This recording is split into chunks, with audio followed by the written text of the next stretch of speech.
Hi friend, मैं AR Singh आप सभी का अपने यूट्यूब चैनल वेस्ट एजुकेशन में स्वागत करता हूं। और आज हम हाजिर हुए हैं आप लोगों के बीच कुछ बहुत ही मैथ्स के महत्वपूर्ण क्वेश्चंस के साथ। तो आइए देखते हैं पहला क्वेश्चन है, एक दफ्तर में 72% कर्मचारी चाय पीना पसंद करते हैं तथा 44% कॉफ़ी पीना पसंद करते हैं। यदि प्रत्येक कर्मचारी दोनों में से एक अवश्य पसंद करें तथा 40 दोनों को पसंद करें तो दफ्तर में कुल कर्मचारियों की संख्या कितनी है। तो दोस्तों, इस ऐसे क्वेश्चंस को हम डायग्राम की सहायता से बनाते हैं। तो इसमें दो हम लोग ब्रिक बनाएंगे और उसमें कॉमन पार्ट्स रखेंगे जो कि ये दोनों में ही होते हैं, कॉफ़ी में और चाय में।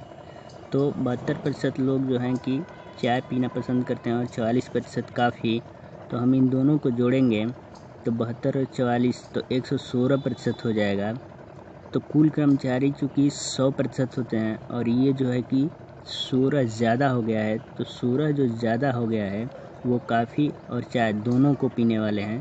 तो इसको हम यहाँ ब्रीथ के कॉमन पार्ट में रखेंगे। और क्वेश्चन में दिया हुआ है कि 40% दोनों को पसंद करें तो दफ्तर में कुल कर्मचारियों की संख्या कितनी है। तो 40 लोग ऐसे हैं जो दोनों को पीना पसंद करते हैं और यहाँ पे जो कॉमन पार्ट है जो दोनों में कॉमन है वह 16% है। तो 16% के बराबर 40 हो जाएगा। तो 100% का हमको मान निकालना है, तो आसानी से कैलकुलेट करेंगे और 250 आंसर आएगा, जो ये है पूरा कर्मचारियों की ये संख्या है। तो आइए अब दूसरा क्वेश्चंस की तरफ हम लोग बढ़ते हैं। दूसरा क्वेश्चंस दोस्तों कह रहा है कि एक हॉस्टल में 600 लड़के हैं, इनमें से प्रत्येक हॉकी या फुटबॉल या दोनों खेलते हैं। यदि 75% लड़के हॉकी खेलें तथा 45% फुटबॉल खेलें तो कितने लड़के दोनों खेल खेलते हैं। तो आइए हम इसको भी डायग्राम की सहायता से ही हल करते हैं। तो इनमें से हॉकी या फुटबॉल खेलते हैं। यदि 75% लड़के हॉकी खेलते हैं, 75% ऐसे लड़के हैं जो हॉकी खेलते हैं। उसके बाद दूसरा हम सर्कल लेंगे और 45% फुटबॉल खेलते हैं। तो फुटबॉल खेलने वाले विद्यार्थी कितने हैं, 45% हैं। तो कितने लड़के दोनों खेल खेलते हैं, यानी हमको ये कॉमन पार्ट्स को ज्ञात करना है। तो इसमें ये बहुत सरल क्वेश्चन है, इसमें कुछ करने का ज़रूरत नहीं है। पहले हम इसको और इसको, हॉकी और फुटबॉल खेलने वालों की संख्या को हम जोड़ लेते हैं। तो 75 प्लस 45, 5 5 10 को 0, 7 4 11 1 12, 120% हो गए। तो ये जो है कि 100 से 20 ज़्यादा हैं, क्योंकि टोटल कर्मचारी 100% ही होते हैं और ये 20% ज़्यादा है, यानी कि ये जो 20% है इन दोनों में जो है कि कॉमन है, यानी ये फुटबॉल और हॉकी दोनों ही खेल खेलने वाले हैं। और चूँकि हमको दोनों खेल खेलने वाले लड़कों की संख्या निकालनी है और टोटल जो है कि स्टूडेंट कितने हैं, 600 हैं। तो 600 का हम 20% निकाल लेंगे। तो आसानी से हम निकाल लेते हैं 20%, 6 दूना के 12 यानी 120 छात्र ऐसे हैं जो दोनों खेल खेलना पसंद करते हैं।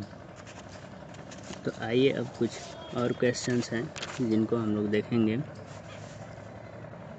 तो अगला क्वेश्चन है दोस्तों कि एक परीक्षा में 65% विद्यार्थी नागरिक शास्त्र में उत्तीर्ण हुए, 60% इतिहास में तथा 40% दोनों में। यदि 90 विद्यार्थी दोनों में अनुत्तीर्ण रहे तो इस परीक्षा में कितने विद्यार्थी बैठे हैं। तो ये बहुत ही इम्पोर्टेंट क्वेश्चन है दोस्तों, ये रेलवे परीक्षा 2003 में पूछा गया भी है, तो इसको थोड़ा ध्यान से देखना आप लोग। तो आइए इसको हम सॉल्व करते हैं। एक परीक्षा में 65% विद्यार्थी नागरिक शास्त्र में, तो नागरिक शास्त्र में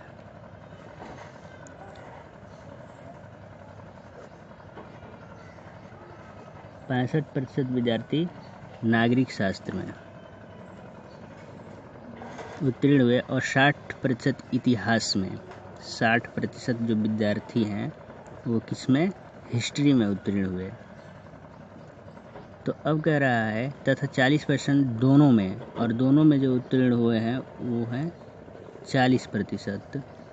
और 90 विद्यार्थी दोनों में अनुत्तीर्ण रहे। क्योंकि ये जो डायग्राम है सब उत्तीर्ण है, 65% नागरिक शास्त्र में, 60% इतिहास में और दोनों में 40% उत्तीर्ण है। तो इसको हम और यहाँ पे जो है कि 90 ऐसे विद्यार्थी हैं जो दोनों विषयों में अनुत्तीर्ण है, तो हमको फेल वालों की संख्या पहले निकालनी होगी। तो हम इसको हल करते समय हमें ये ध्यान में रखना होगा कि चूँकि 65% ऐसे हैं जिनमें 40% ये जो दोनों में हैं वो भी शामिल हैं, तो हमको निकालना होगा केवल नागरिक शास्त्र में कितने उत्तीर्ण हुए। तो आइए निकाल लेते हैं। तो केवल नागरिक शास्त्र में उत्तीर्ण की संख्या निकालना है तो हमको 65 में से 40 घटाना होगा, तो बचेगा कितना, 25%। 25% ऐसे हैं जो केवल नागरिक शास्त्र में उत्तीर्ण है। और उसी तरह केवल हिस्ट्री में पास होने वालों की संख्या 60 में से 40 हम घटा लेंगे तो 20% ऐसे हो गए जो कि हिस्ट्री में उत्तीर्ण हुए हैं। तो टोटल उत्तीर्ण स्टूडेंट्सों की संख्या कितनी हो गई, तो 25 प्लस 40 और प्लस 20 सभी को जोड़ लेंगे तो 40 और 20 60 और 25 85। तो 85% ऐसे विद्यार्थी हैं जो कि उत्तीर्ण हुए हैं। तो अब हम अनुत्तीर्ण की संख्या निकालेंगे। तो अनुत्तीर्ण कितने हैं, चूँकि टोटल 100% विद्यार्थी होते हैं और उसमें से 85% जो है कि उत्तीर्ण हुए हैं, तो अनुत्तीर्ण हुए हैं 15%। और यहाँ पे दिया है कि यदि 90 विद्यार्थी दोनों में अनुत्तीर्ण रहे हों तो इस परीक्षा में कितने विद्यार्थी बैठे हैं। तो असफल विद्यार्थी हमारे निकल गए 15%। तो 15% के ही बराबर होगा आपका 90, क्योंकि इतना ही विद्यार्थी अनुत्तीर्ण है। तो हमें परीक्षा में बैठने वाले सभी विद्यार्थियों की संख्या निकालनी है, यानी कि 100% का मान निकालना है।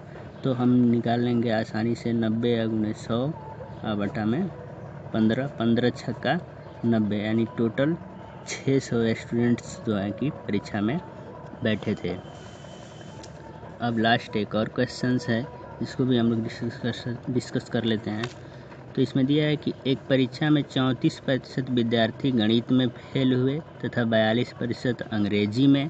यदि 20% विद्यार्थी दोनों विषयों में फेल हुए हों तब दोनों विषयों में उत्तीर्ण होने वाले विद्यार्थियों का प्रतिशत कितना है। तो बिल्कुल सेम जैसे हमने ऊपर क्वेश्चंस किया है वैसा ही क्वेश्चन सेम है ये।